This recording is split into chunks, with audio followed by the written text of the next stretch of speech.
Okay, so we're here with Sam Sheedy, middleweight Commonwealth champion, 18 wins, 2 losses. And from what I understand, you recently won your Commonwealth title at Bramall Lane. I did, yeah, I did Bramall Lane. It weren't my greatest of fights. To look at my opponent, it was a guy called Abolaji Rasheed from Nigeria. Nigeria was #1. Okay. I watched a bit of him. I couldn't really get much from him. He was very raw, not that technically great. He called me weighed so much less than me. He weighed about £10 less than me, not £8 less than me. Oh, right. I don't know why. I think they thought that we were playing a trick. They were going to play a trick on him, so they'd come and weigh in at the weight we said, yeah. And then we'd go, that's too heavy. I don't know what they thought. They thought there was some sort of conspiracy, but they weren't. Okay. But anyway, when he weighed in the day after, you'd think he weighed in about 12 stone anyway, so yeah. It was fine. We weighed in the same on the night. But he come, he was an unknown quantity. He come, I didn't know much about him. Fought him, and he come with like as a bag full of tricks, you know. Okay. I got a bit complacent in a few rounds, and he caught me. And I'm not gonna lie, he rocked me, give me a buzz. A lot of fighters won't admit that, but I admit me, if I get buzzed, I get buzzed. I know I've got a good chin, I've never been down, but I got buzzed a couple of times in that fight. So I did very much so underestimate the fighter. But again, to box for Commonwealth title, you've got to be at a certain credibility. You can't just be. See, I didn't think he was as good. I didn't think he was that good before the fight. Yeah. But thinking back, he's got to have been to box for a Commonwealth title. So true. It was my own fault. It was my own fault. But yeah, I recently won the Commonwealth title, which was fantastic. It's a very big domestic title. So yeah, I'm buzzing about that. I wish I brought it today to show you. That would have been good. That would have been another time. And from what I understand, it was you won it points victory, unanimous, correct? Yeah, unanimous points victory. You've been a pro for how long now? 9 years. I don't know if that's embarrassing or good or what. No. I've only had 25 for 9 years. Well, I never really took it that seriously to start with. Okay. I turned professional because that was just a thing to do. Yeah. You know, I had nothing else to do. I thought I'll turn professional. I didn't have a great amateur career. I had 52 amateur fights, won 26. I thought I was better than what I were. I turned pro. I had 3 fights, won all 3. And I went missing for 2 years. I was still in the gym, I didn't box for 2 years. I had a nip injury, but I used that as an excuse to just not box, you know. I was out with my mates, partying, drinking, doing stupid things, just going on mad rampages.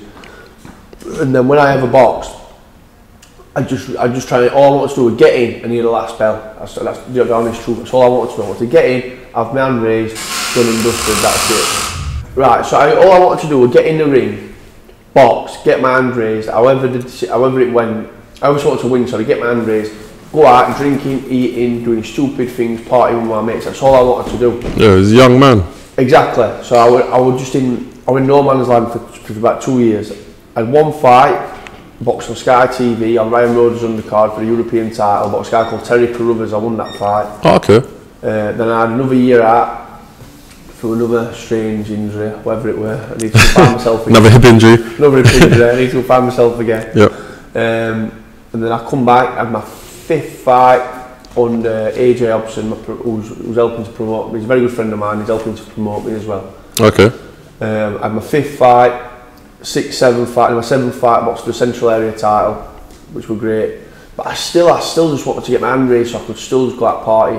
Up until probably, I'd say about 2 or 3 years ago when I really started enjoying boxing. I really started enjoying it. Because instead of just training from 0 level to a 6 weeks fitness, I was in the gyms constantly. So when I was even starting to train, starting to get into my camps, I was already in my 6 weeks fitness. Yeah. So then I was learning things, I was learning new stuff. Because I thought I knew it all and I didn't know it all. And I thought once you get to a certain level and you're a certain ability, that's all you can ever know about boxing. It's not. I still learn now off of these young fighters in the gym now. Young Tommy Frank, young amateur fighters, Keenan Wainwright. Okay. He's absolutely class act. I watch him box amateur and think, I copy him, I copy stuff now. Yeah. Now, I'm a 25 professional fighter, you know what I mean? I'm Commonwealth champion, I'm copying amateur little things that they do. Because I believe we could always be learning, you know what I mean? You constantly keep the wheel turning. But now I'm enjoying boxing more than I've ever enjoyed it. So you're living the life of the fight of a boxer now, really. Exactly. Yeah. Rather than exactly. I was playing it before. Yeah. But the way I see it is, I believe in fate a little bit. The way I see it, a lot of people say, "What about if you took it seriously from the off?" maybe I wouldn't have got to where I've got now, because maybe all that happened for a reason, so I'd have took it more seriously now. Because I know I've been boxing pro for 9 years. I'm still only 29. Yeah. But I'm a young 29 and I don't take that many punches in my fights, you know what I mean? So, and I'm Commonwealth champion now. So now I'm proper in the mix. Yeah, the next absolutely. 2 years, I could be world champion. I'm still only 31 years old. So if all that had happened earlier on, something might have catastrophic happened in my like 4th fight when I was 22ish, just say. And it could have been all over by now. And I could, you know what I'm saying? I could be 29-year-old. Not saying there's all wrong with it. I could be a road sweeper, which is nothing wrong with that. But what I'm saying is, I believe everything happens for a reason. I guess that kind of naturally moves me on to another question. Really, is from what I saw recently on social media, you were talking about pursuing the WBO European title. Yeah. Has there been any more steps in that direction, or? I've not heard anything from that direction. No, I'd love a crack at the WBO European title. Your British, your Commonwealth, your European titles, they're all real titles. Your WBO European, it's not a made-up title, but it's not. I don't think it's got as much history as these other titles. I think it's more of a newer title, isn't it? Yeah. If I could, this might be personally, I'd rather have an eliminator for the European title, box for the European, defend that, and then box for the world title. If I could do that, I'd love to do that. But if there's other stuff that makes sense, then we're going to go that way. But I'd love to do that. I'd even like to have a shot at the WBO European. Yeah. But like a guy from Sheffield, you'll know him, Clinton Woods. Yep. He's a great story. I think he won the British, Commonwealth, European, world titles. Did it all that way. Did it the hard way. Real fighter, real fighting man. So he recently messaged me and said, forget that WBO European, you want to box for real titles. You want to box for the Commonwealth, you want to box for the British, you want to box for the European, forget the WBO European. I never won that.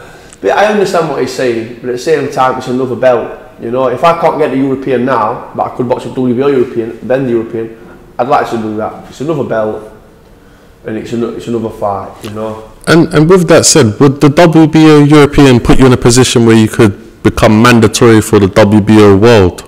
I think it puts you in the top 15 in the world straight away. If you win WBO European, it puts you in the top 15 in the world. So then you are eligible to box for the WBO World title. But that's I think the WBO is known as the Warren Boxing Organisation. I've heard that before. Have you noticed that all these fighters always fight for WBO titles? I've seen a few things like, I guess, similar with Top Rank. A lot of the top rank boxers in the States seem to have the WBO title as well as, Yeah, so it's like kind of, see, I don't want to upset anybody, but at the same time, I'm not bothered about upsetting anybody. Because I've got nobody to upset, because nobody seems to want to put me on their shows anyway.